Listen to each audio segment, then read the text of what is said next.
کسی زمانے میں فلمیں خاموشی بنا کرتی تھیں اور لوگ بے حد ذوق و شوق سے دیکھا کرتے تھے، شاید اس لیے کہ فلم ساز کر وہ فلمیں اتنی دلچسپ بنایا کرتے تھے کہ لوگ انہیں دیکھتے ہی رہیں۔ یعنی اس سے یہ بھی ظاہر ہوتا ہے کہ آپ کی توجہ جس چیز کی طرف ہوتی ہے، رزلٹس بھی اسی کے حساب سے آتے ہیں۔ وہ کہ آپ کسی بھی کام کو درست طریقے سے سر انجام دینے کے لیے ہر شعبے کی الگ الگ ریکوائرمنٹس یا ضروریات بتائی جاتی ہیں، لیکن 3 چیزیں جب تک کسی بھی کام میں نہ ہوں وہ کامیاب نہیں ہو سکتا۔ سب سے پہلے کہ یہ جانچنا کہ کام ہے کیا اور اس کو کس طریقے سے کرنا ہے، مطلب اپنے شعبے سے متعلق ساری ریسرچ اچھی طریقے سے کر لینا۔ اس کے بعد مستقل مزاجی، مطلب اس کو مستقل کیے جانا۔ یہ نہیں ہو سکتا کہ آپ ایک دن کریں اور ایک دن چھوڑ دیں اور آپ یہ چاہیں کہ آپ کو بہت اچھے ریزلٹس مل جائیں یا ہمیشہ اچھے ریزلٹس آتے رہیں۔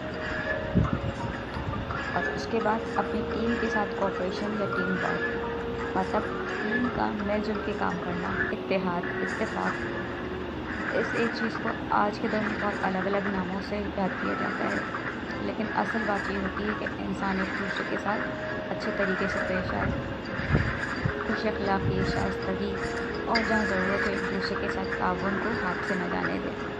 جب یہ 3 چیزیں مل جاتی ہیں تو کوئی بھی چیز یا کسی بھی ادارے کو عروج پر پہنچانے سے کوئی بھی نہیں روک سکتا۔ ماضی کی چھوٹی حکومتیں رہیں یا بڑی حکومتیں رہیں، ان میں یہ 3 کام لازمی ہوتے تھے کہ حاکم جو ہوتے حکومت کرنے میں طاق ہوتے تھے، وہ جو ہے اپنا کام مستقل کرتے رہتے تھے، خواہ وہ فرعون رہیں یا روم کے شہنشاہ۔ اور تیسرا جو ان کے ساتھی ہوتے تھے وہ ہمیشہ ان پہ بھروسہ کرتے تھے، اعتبار کرتے تھے اور ان کے کاموں میں ان کی مدد کرتے تھے۔ جب یہ 3 چیزیں نہ ہوں تو کوئی بھی ادارہ کامیاب نہیں ہو سکتا۔